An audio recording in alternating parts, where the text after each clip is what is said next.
नमस्कार दोस्तों, आज के YouTube चैनल में आप सभी लोगों का स्वागत है। आज का हमारा टॉपिक है क्रोनिक किडनी डिजीज CRF।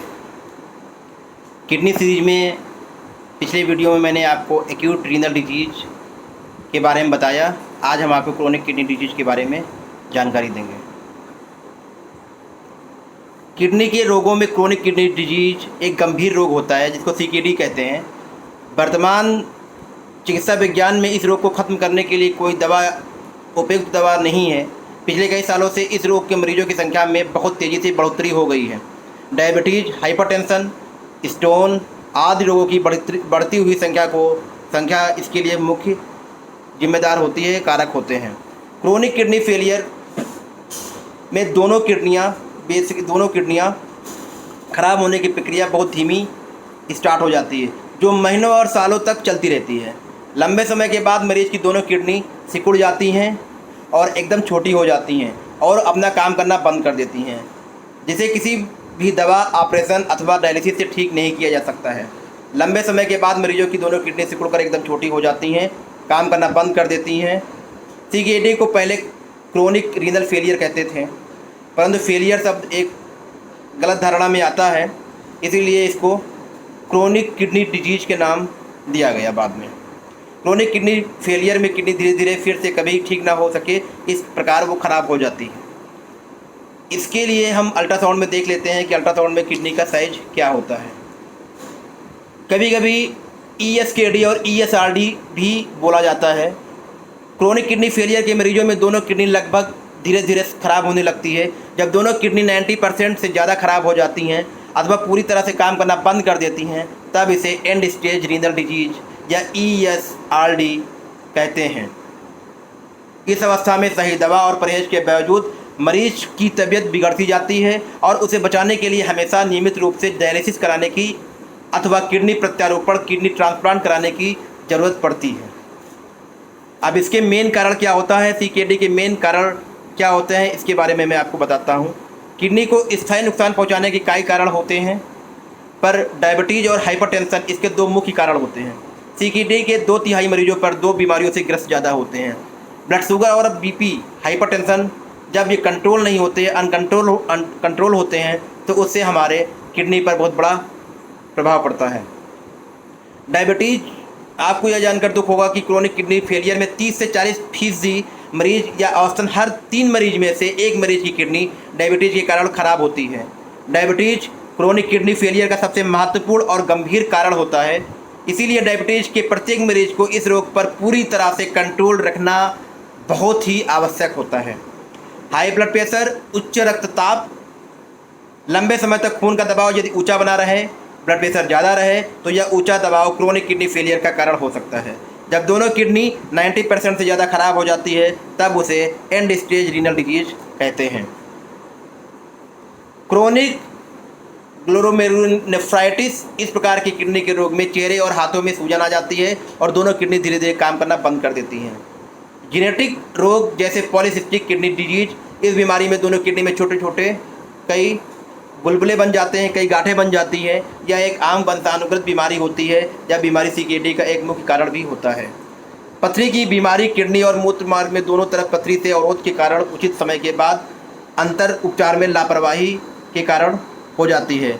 लंबे समय तक ली जाने वाली दर्द निवारक दवाएं किडनी पर बहुत हानिकारक असर डालती हैं।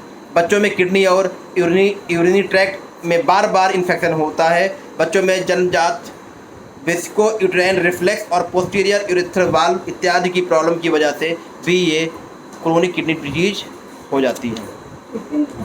क्रोनिक किडनी फेलियर के अब कैसे हम पता करते हैं, इसका डायग्नोसिस क्या होता है। क्रोनिक किडनी फेलियर में दोनों किडनी को ख़राब होने में महीनों से सालों तक का समय लग जाता है, जबकि एक्यूट किडनी फेलियर में बहुत कम टाइम लगता है। इसकी शुरुआत में दोनों किडनी की कार्य क्षमता में अधिक कमी नहीं होने के कारण कोई लक्षण दिखाई नहीं देते हैं, किंतु जैसे जैसे किडनी ज़्यादा खराब होने लगती है, क्रमशः मरीज की तकलीफ बढ़ती जाती है। क्रोनिक किडनी डिजीज के लक्षण किडनी की क्षति की गंभीरता के आधार पर बदलते रहते हैं। CKD को मेनली 5 स्टेप 5 में बांटा गया है। किडनी की कार्य क्षमता के दर को GFR के स्तर से या जाना जाता है कि हमारा किडनी स्टेज किस लेवल पे है। जीएफआर का अनुमान रक्त में क्रिएटिनिन की मात्रा से पता लगाते हैं। जीएफआर नॉर्मल 90 ml पर मिनट से ज़्यादा होता है। नॉर्मल पेशेंट का जीएफआर 90 ml पर मिनट से ज़्यादा होता है। सीकेडी का पहला चरण, क्रोनिक किडनी डिजीज के पहले चरण में किडनी की कार्य क्षमता 90 से 100% होती है। इस स्थिति में जीएफआर 90 ml पर मिनट से ज़्यादा रहता है। इस अवस्था में मरीज में कोई लक्षण दिखाई नहीं होते हैं। पेशाब में असमानताएं हो सकती हैं और जैसे जैसे पेशाब में प्रोटीन आने लगती है। एक्सरे, एमआरआई और सीटी स्कैन में सोनोग्राफी से किडनी में खराबी दिखाई पड़ जाती है और सीकेडी नामक बीमारी का पता लग जाता है। सीकेडी के शुरुआत में दोनों किडनी की कार्य क्षमता में अधिक कमी नहीं होने के कारण कोई लक्षण दिखाई नहीं पड़ता है। सीकेडी का दूसरा लक्षण जीएफआर 60 से 89 ml होता है। इस मरीजों में किसी भी प्रकार का कोई लक्षण नहीं पाया जाता है, किंतु कुछ मरीज रात में बार बार पेशाब जाते हैं और हाई ब्लड प्रेशर रहता है, आज शिकायतें कर सकते हैं। उनकी पेशाब जांच में कुछ असमानताएं एवं रक्त जांच में सीरम क्रिएटिनिन की थोड़ी बड़ी मात्राएं हो जाती हैं। सीकेडी का तीसरा चरण जो होता है, जीएफआर तो 30 से 59 ml पर मिनट होता है। मरीज अक्सर बिना किसी लक्षण के या हल्के लक्षणों के साथ उपस्थित हो जाते हैं। इनकी पेशाब की जांचों में कुछ असमानताएं एवं रक्त जांच में सीरम क्रिएटिनिन की मात्राएं थोड़ी बड़ी होती हैं। सीकेडी का चौथा चरण में फोर्थ स्टेप में क्रोनिक किडनी डिजीज की चौथी अवस्था में जीएफआर में अर्थात किडनी की कार्य क्षमता में 15 से 29 ml पर मिनट तक की कमी आ जाती है। अब लक्षण हल्के, अस्पष्ट और अनिश्चित हो सकते हैं और बहुत तीव्र भी हो जाते हैं। यह किडनी की विफलता और उसमें जुड़ी बीमारी के मूल कारण पर निर्भर करता है। सीकेडी के पाँचवें स्तर में किडनी 15% से कम कार्य करने लगती है। सीकेडी की पाँचवीं अवस्था बहुत ही गंभीर होती है। इसमें जीएफआर अर्थात किडनी की कार्य क्षमता 15% से कम हो जाती है। इसे किडनी डिजीज की अंतिम अवस्था भी कहते हैं। ऐसी अवस्था में मरीज को डायलिसिस की ज़रूरत पड़ती है या किडनी ट्रांसप्लांट की भी ज़रूरत पड़ सकती है। मरीज में लक्षण स्पष्ट या तीव्र हो सकते हैं और उनके जीवन के लिए खतरा और जटिलताएं बढ़ जाती है, कॉम्प्लिकेशन बढ़ जाते हैं। क्रोनिक किडनी फेलियर के मरीज में खून का दबाव बहुत ही ज़्यादा बढ़ जाता है। एंड स्टेज किडनी फेलियर के क्या लक्षण होते हैं? इसमें बेसिकली खाने में लॉस ऑफ एपेटाइट होती है, भूख नहीं लगती है, उल्टी आने लगती है, नौजिया फील होता है, कमजोरी बहुत ज़्यादा लगती है, वज़न कम हो जाता है, पैरों के निचले हिस्से में सूजन आने लगती है। प्रायः सुबह के समय आंखों के चारों तरफ चेहरे पर सूजन आने लगती है। थोड़ा काम करने पर थकावट महसूस होती है। थोड़ा काम करने पर थकावट महसूस होने लगती है और सांस फूलने लगती है। खून में एनीमिया हो जाती है। किडनी में बनने वाला इरिथ्रोपोएटिन नामक हार्मोन्स में कमी हो जाती है और शरीर में खून कम बनने लगता है। शरीर में ईचिंग होने लगती है, खुजली स्टार्ट हो जाती है। पीठ के निचले हिस्से में दर्द होने लगता है। विशेष रूप से रात के समय बार बार पेशाब जाना पड़ता है। याददाश्त में कमी होने लगती है। नींद के नियमित चक्र में परिवर्तन होने लगता है। दवा लेने के बाद भी उच्च हाई ब्लड प्रेशर का नियंत्रण नहीं होता है। स्त्रियों में मासिक में मेंसेज में इरेगुलर हो जाता है। पुरुषों में इम्पोटेंसी हो जाती है। किडनी में बनने वाला सक्रिय विटामिन डी का कम बनने लगता है, जिससे बच्चों की ऊंचाई कम बढ़ती है और वयस्कों में हड्डियों में दर्द बना रहता है। दवा लेने के बाद भी खून के में एनीमिया में कोई सुधार न होने के कारण क्रोनिक किडनी फेलियर भी हो सकता है। हाई ब्लड प्रेशर से पीड़ित व्यक्ति में सीकेडी होने की संभावना कब होती है? किसी व्यक्ति में उच्च रक्तचाप है तो उसे सीकेडी की संभावनाएं हो सकती है। यदि 30 से कम या 50 से अधिक उम्र में हाई ब्लड प्रेशर होने का पता चले, निदान के समय में गंभीर हाई ब्लड प्रेशर मतलब 180 से 200 सिस्टोलिक होता है और डायस्टोलिक 110 से 120 तक हो तो नियमित रूप से उपचार के बावजूद अनियंत्रित उच्च रक्तचाप हो, दृष्टि में कमी होने लगे, देखने में धुंधला दिखे, पेशाब में प्रोटीन आने लगे, उन लक्षणों के उपस्थित होने पर सीकेडी की संभावनाएं बहुत बढ़ जाती हैं। जैसे मरीज में सूजन आ जाना, भूख की कमी हो जाना, कमजोरी लगना, नौजिया लगना, उल्टी होना। अंतिम चरण के सीकेडी की बहुत ही कॉम्प्लिकेटेड होता है। सांस लेने में अधिकतर तकलीफ होने लगती है, फेफड़े में पानी भर जाता है, सीने में दर्द होने लगता है, पल्मोनरी एडिमा हो जाता है, हाई ब्लड प्रेशर हो जाता है, जो कि दवाइयों से भी कंट्रोल नहीं होता है। रिकरेंट मछली और उल्टी होने लगती है, अत्यधिक कमजोरी फटीग महसूस होता है, सीएनएस में जटिलता उत्पन्न होती है और झटका आने लगता है जब क्रिएटिन बहुत लेवल बढ़ जाता है। नेफ्रोटिक न्यूरोपैथी होने लगती है। क्रिएटिन बहुत ज़्यादा बढ़ जाता है तो दिमाग में न्यूरोपैथी होने लगती है, बहुत नींद आने लगती है, ऐंठन होने लगती है और कोमा में पेशेंट चला जाता है। रक्त में अधिक मात्रा में पोटेशियम भी बढ़ जाता है जिसको हाइपरकैलेमिया कहते हैं, जो हाइपरकैलेमिया होने से हार्ट पे कार्य क्षमता पे बहुत प्रभाव डालता है और हमारे हार्ट को एरिथमिया और हार्ट अटैक भी हो सकता है। उच्च रक्तचाप का होना और पेशाब में प्रोटीन का जाना इस रोग की सबसे बड़ी निशानी हो सकती है, ESRD की, एंड स्टेज रीनल डिजीज की।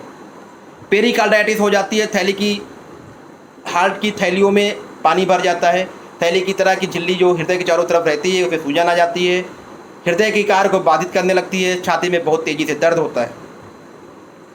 इसकी डायग्नोसिस कैसे करेंगे? प्राइमरी अवस्था में CKD में किसी प्रकार के लक्षण नहीं होते हैं। CKD का पता तब चलता है जब हाई ब्लड प्रेशर की जांच होती है, खून में सीरम क्रिएटिनिन की बड़ी मात्रा होती है, पेशाब में एल्ब्यूमिन आने लगता है। हर उस व्यक्ति को CKD के लिए जांच होनी चाहिए जिसकी किडनी के क्षतिग्रस्त होने की संभावनाएं अधिक होती है, मतलब जिसका ब्लड शुगर बढ़ा रहता हो, BP बढ़ा रहता हो, उसके फैमिली हिस्ट्री में CKD हुआ हो, जेनेटिक हुआ हो। किसी भी मरीज का तकलीफ होकर मरीज की जांच के दौरान किडनी फेलियर के होने की शंका है तो निम्नलिखित उनको कौन कौन सी जांचें करा सकते हैं? खून में हीमोग्लोबिन की मात्रा की जांच करानी चाहिए, जिससे क्रोनिक किडनी डिजीज में मरीजों में हीमोग्लोबिन की मात्रा कम मिलती है क्योंकि किडनी में इरिथ्रोपोएटिन नामक हार्मोन्स की उत्पादन कम हो जाता है। पेशाब में प्रोटीन आने लगता है। क्रोनिक किडनी फेलियर में ये निशानी सिम्टम देखने को मिलता है। यह भी सत्य होता है कि पेशाब में प्रोटीन का जाना किडनी फेलियर के अलावा अन्य कारणों से भी हो सकता है। पेशाब में प्रोटीन का जाना क्रोनिक किडनी फेलियर का मामला होता है। कभी कभी UTI में भी प्रोटीन हो सकता है। भोजन में अरुचि, लॉस ऑफ एपेटाइट, कमजोरी, फटीग होना, जी मिचलाना, नौजिया होना, उल्टी होना क्रोनिक किडनी फेलियर के अधिकांश लक्षणों में दिखाई पड़ता है। खून में क्रिएटिनिन और यूरिया की जांच, ब्लड में यूरिया क्रिएटिनिन की जांच से आपको पता चल जाता है कि GFR लेवल कितना होता है। 5 चरणों में उसका लगातार किडनी बीमारी में उसको देखते हैं। नेक्स्ट, किडनी के डॉक्टरों की आगे की जांच में अल्ट्रासाउंड भी कराते हैं। अल्ट्रासाउंड से पता चल जाता है कि हमारी किडनी कितनी सिंक हो गई है। सोनोग्राफी, अल्ट्रासाउंड में दोनों किडनी छोटी और सिकुड़ी हुई होती है। यह किडनी फेलियर की सबसे बड़ी होता है, इसे पता कर लेते हैं। या कभी कभी किडनी की बायोप्सी भी कराते हैं, बायोप्सी से पता चल जाता है। CKD के कारण किडनी के विभिन्न कार्यों में जब प्रॉब्लम्स होने लगती है तो उनको CKD के साथ में यूरिया क्रिएटिनिन के साथ में electrolyte, sodium, potassium, ABG, आर्टियल blood gases कराते हैं। उनसे हमें किडनी के जो इलेक्ट्रोलाइट्स की प्रॉब्लम्स होती हैं उनके बारे में पता चल जाता है। ECG, इलेक्ट्रोकार्डियोग्राम, जब 5वीं स्टेज में किडनी रीनल डिजीज होती है तब उसमें होता है कि जब पेरिकार्डाइटिस हो, प्लूरल इफ्यूजन हो, तब ईको और ECG भी कराने की ज़रूरत पड़ती है। टाइम टाइम पर ब्लड शुगर के लिए blood sugar fasting, blood sugar PP और HbA1c रूटीन 3-3 महीने पे कराने की ज़रूरत पड़ सकती है। कभी कभी होता है कि आपको रिकरेंट डॉक्टर से ज़रूरत पड़ती है तो डॉक्टर्स के अगर ये आपको सिम्टम दिख रहे होते हैं तब आपको तुरंत डॉक्टर से मिलना चाहिए। कभी बिना कारण आपका वजन बढ़ रहा हो, पेशाब की मात्रा में लगातार वृद्धि हो रही हो, रात में बहुत ज़्यादा कई बार जाना की पड़ रहा हो और सांस लेने में जब परेशानी हो रही है तब आपको डॉक्टर से तुरंत मिलना चाहिए।